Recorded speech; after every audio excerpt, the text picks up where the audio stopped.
जय गुरुदेव। शब्द में बड़ी शक्ति है, बड़ी आवाज़ है। आवाज़ और शक्ति का कोई पार नहीं है और न अंदाजा ही लगाया जा सकता है। इसकी एक आप बीती घटना, एक बार स्वामी जी महाराज अहमदाबाद जा रहे थे तो 1 घंटे के लिए गीगल सड़क के किनारे रुके थे। वहीं 10-20 लोकल सत्संगी बाहर के जिनको पता लगा वो आए। गुरुजी ने सबको दर्शन दिया और छोटा मोटा सत्संग सुनाकर रवाना हो गए। मैं और रणजीत भी स्कूटर से गए थे। हम भी रवाना हो गए। रास्ते में शब्द की इतनी जोर की आवाज़ आ रही थी कि पूरा जंगल गुंजायमान हो रहा था।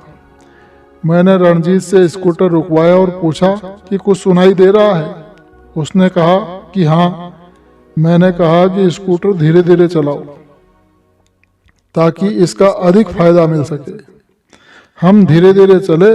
शब्द बराबर गुंजायमान रहा और बड़े जोर से सुनता रहा। वो शब्द हमको चुंगी चौकी तक सुनाई देता रहा, फिर शहर में घुसते ही बंद हो गया, या ये कहिए कि मुझे सुनना बंद हो गया। अभी मैं आपको शब्द के बारे में सुना रहा हूँ। आगे ध्यान के बारे में आप बीती जो याद रह गई है उसे लिखूंगा। अब मालिक की दया से बाएं कान से आवाज सुननी तो बंद हो गई है,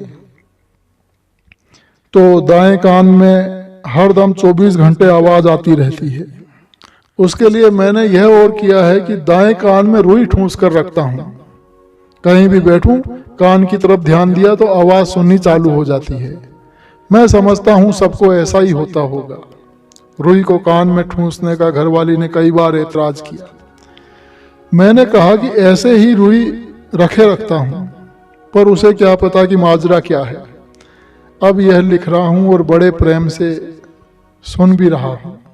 कभी रात्रि में जब बाथरूम के लिए उठता हूं तो इतनी जोर से आवाज आती है कि अगर यह आवाज आध्यात्मिक न हो तो पूरा मोहल्ला जाग उठे।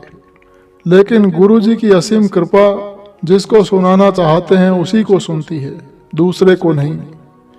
मैं उसे चारपाई पर बैठकर बगैर कान में उंगली दिए बड़े जोर से सुनता हूँ, जबकि मेरे घरवाली बराबर ही अपनी चारपाई पर सोती रहती है, उन्हें नहीं सुनती। और कभी वह मेरे पास आकर बैठकर बातें करती है तो मेरा तो भजन चलता रहता है, शब्द सुनता रहता है, उसे कोई पता ही नहीं।